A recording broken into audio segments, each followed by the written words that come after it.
If you were a kid during the 90s or the early 2000s, you're probably familiar with Humongous Entertainment's Pajama Sam. It's essentially their flagship franchise, and you've likely seen some of the video essays, reviews, and retrospectives floating around covering all the games. But there's actually more to Pajama Sam than just the games themselves.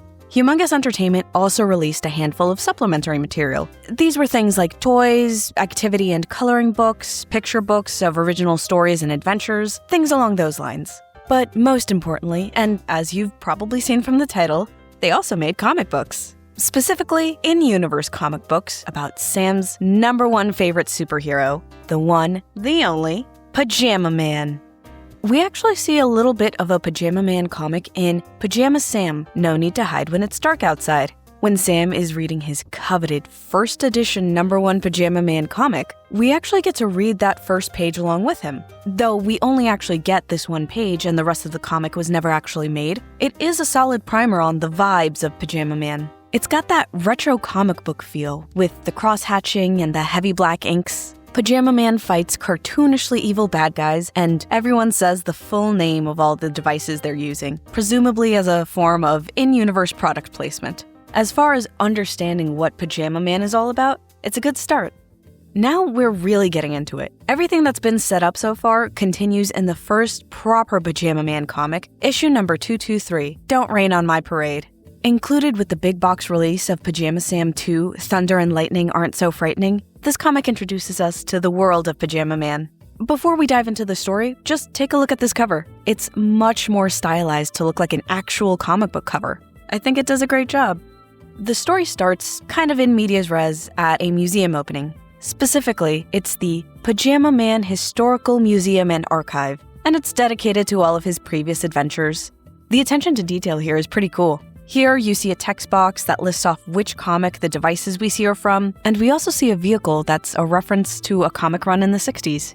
None of the comics that are referenced here actually exist, but by implying that they do in the world of Pajama Man, it makes the whole thing feel more well-rounded, like this comic really is just one issue in a long-running series. But moving past the meta-world building and back into the story proper, we also meet his fellow superheroes, Milkman, Captain Gelatin, and Hero Sandwich. It's not clear here if Pajama Man is part of their crew or just works with them, but regardless, altogether they make up the Lunchboxers, a very dedicated thematic superhero squad. With the hero's introduction out of the way, we then get to meet the main antagonists of the comic, Thunder and Lightning. Stationed in a factory in space, the two of them are currently spying on the museum opening. Unlike the Thunder and Lightning we meet in the game, these two are full-on villains, and they are indeed interested in causing weather-based mayhem and destruction. We then go from the space station back to the museum opening, and that is where we see that another villain is hiding among the crowd. This villain is the Earthquaker. He makes earthquakes, and he's just the Quaker Oats guy. I get it, I get the pun. Earthquakes, Quaker, but, I mean, you see the resemblance, right? That's him. It's the same guy. There's no difference between these two pictures. I know the Quaker Oats mascot is also based on Quakers, and the outfits are similar because of that, but you see it, right? Okay, anyway. We see Earthquaker in the crowd, and we also see him take another villain out of his pocket, the Dust Devil. The Dust Devil is established to be the newest member of the villains, and the four of them together make up their own thematic squad, the Foul Weathermen. So then, Dust Devil and Quaker Oats, Earthquaker, attack Pajama Man, and the Lunchboxers jump into his defense. They even have an adorable battle cry. Munch a bunch, we've got a hunch. You'll pack a punch when you pack a lunch. It's even implied to be part of a song, as there's a text box in the panel with in-universe lyric credits. Again, this song doesn't actually exist, but I would be very interested if it did. Battle cry over, the Lunchboxers continue to fight Dust Devil while Earthquaker sneaks into the museum to get a device that was introduced earlier, the Cosmic Eraser. Then, Thunder and Lightning, who were somehow able to get from their space factory to the museum off-screen, join the fight against Pajama Man. And when the dust clears, Pajama Man is gone. And that's how it ends. We don't even get to see what the Cosmic Eraser even is. Of course, it ends with the classic comic book questions. Are our heroes doomed? Will the Foul Weathermen win? What happened to Pajama Man? And of course, We can find out next time in the next exciting issue of Pajama Man. Except we can't, because that issue doesn't actually exist. But issue number 223, Don't Rain on My Parade, does a really good job of feeling like it's just one comic out of a super long-running series. It's fun, and you can just tell a lot of effort went into making this feel like part of a grander world. Some memorable highlights for me include Pajama Man referring to his memorabilia as junk, which is surprisingly snarky and got a chuckle out of me at least. The fact that Hero Sandwich doesn't speak at all but is still perfectly understood by the lunchboxers. The casual sprinkling in of nicknames like PM for Pajama Man or Milky for Milkman. The fact that Milkman may or may not spray formula as an offensive weapon. It's probably nothing. The next and last Pajama Man comic we see is issue number 619, The Milkman Always Burps Twice. This comic came packaged with the big box release of Pajama Sam 3, You Are What You Eat from Your Head to Your Feet. The cover has the same formatting, layout, and even weathering as number 223, but the art on the cover is a lot closer to the Humongous Entertainment style. No cross-hatching, no heavy black inking. It looks like it could be a screenshot from the game. It's not bad, just different. But put a pin in the art style for now. To get started, let's go over the plot first. We start with Pajama Man and the Lunchboxers racing through the Lunchboxers HQ. Pajama Man has just received an emergency signal on his honorary Lunchboxers two-way communicator and has just arrived, unaware of what's going on. Also, side note, since the communicator is only honorary, I think that confirms that Pajama Man isn't one of the Lunchboxers. In retrospect, it makes sense since pajamas don't really fit with the theme of what you'd find in a lunchbox. But okay, enough of that tangent. Back to Pajama Man. Once he arrives, Captain Gelatin gives Pajama Man, and thus the audience, a recap of Milkman's backstory. He was once an ordinary farmer, but then his cow, Clementine, was abducted by aliens and returned a few days later as, and I quote, a changed cow. Clementine now produces metamilk, giving Milkman powers and abilities. It's not explained beyond that, but tying back into their current situation, it seems like Milkman is now suffering side effects of the metamilk. In a very fun page-turn reveal, we see Milkman in sweatpants and a t-shirt, and now... What? Okay, we're moving on now.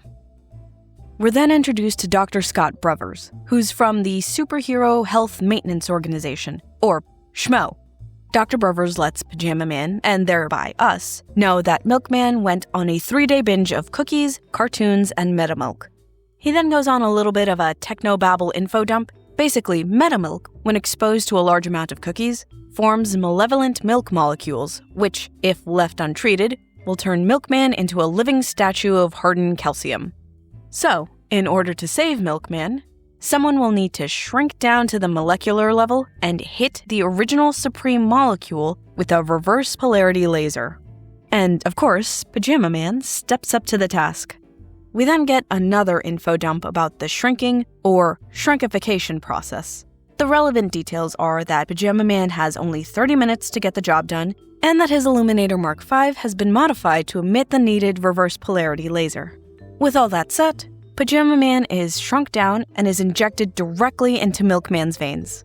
He starts off strong, fighting off the molecules, but he's eventually overrun and ends up passing out. When he wakes up, Pajama Man finds that he's been taken prisoner by the supreme molecule. He's currently tied up and has been dangled over a pit of stomach acid. The two of them have some classic hero-villain banter, and the supreme molecule steals the Illuminator Mark V and drops it straight into the acid.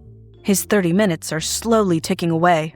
But then, Milkman lets out a burp, and that kickstarts a plan. We then get another fun page-turn reveal, this time of the plan in action. They're going to burp Milkman, so Pajama Man can swing down to the stomach acid and grab his Illuminator Mark V. The plan goes off perfectly, and with just 10 seconds left on the clock, Pajama Man races out of Milkman's digestive system and makes it out just in time. Though he cuts it close enough that he gets stuck in the tube on the way back to the shrinkification chamber. Milkman wakes up shortly after, with no memory of what happened, which is probably for the best. To celebrate, the Lunchboxers and Dr. Brothers decide to go out for lunch, and ignore Pajama Man still stuck in the tube. And that's how issue 619 and the Pajama Man tie-in comics end. Some notable highlights from this comic include Milkman's cow Clementine getting her own superhero outfit, another moment of Pajama Man's snark, a surprising musical reference in Goodnight Irene to a shockingly dark American folk song, Hero Sandwich getting confused when handed safety glasses, and Milkman being like that. Moving on. Overall, I do feel a little more mixed on this one. It is still related to the theme of the game it comes bundled with, but in a more tangential way. All of the technobabble info dumping takes up a good amount of pages, which leaves the actual fight against the malevolent milk molecules and the supreme molecule to feel oddly rushed. But it also makes a lot of good use of the comic book formatting. There's interesting panel work, and a lot of good use of page turn reveals for suspense and intrigue. And aside from my nitpicks, getting another look into the world of Pajama Man was still really fun.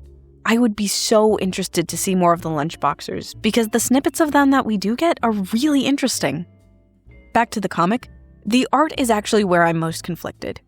To circle back to the pin about the cover art from earlier, the comic itself does go back to that classic retro style, and the first page in particular is wonderfully eye-catching. But it also seems like it switches back and forth and reverts fully back to the humongous style by the end of the comic. To be clear, both art styles are great, and I would have been happy with either one. But it's the back and forth between the two that makes it feel disjointed. But I think I might know why the art style fluctuates the way it does.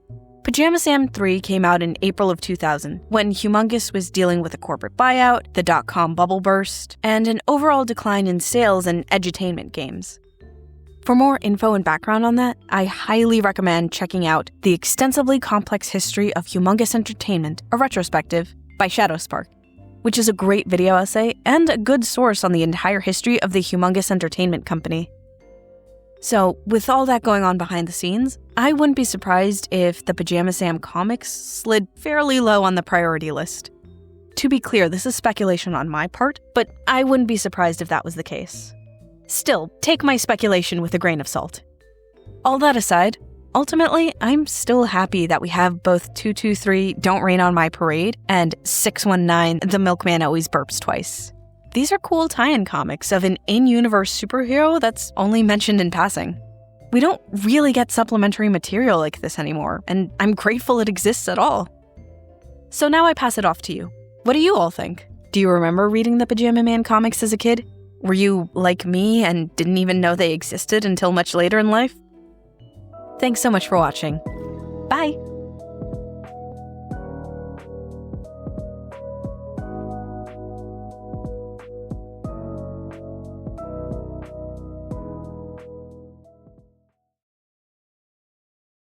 Hold it right there, Earthquaker. Stop that evil doing. Your low-calorie threats mean nothing to me. Take that, Captain Gelatin.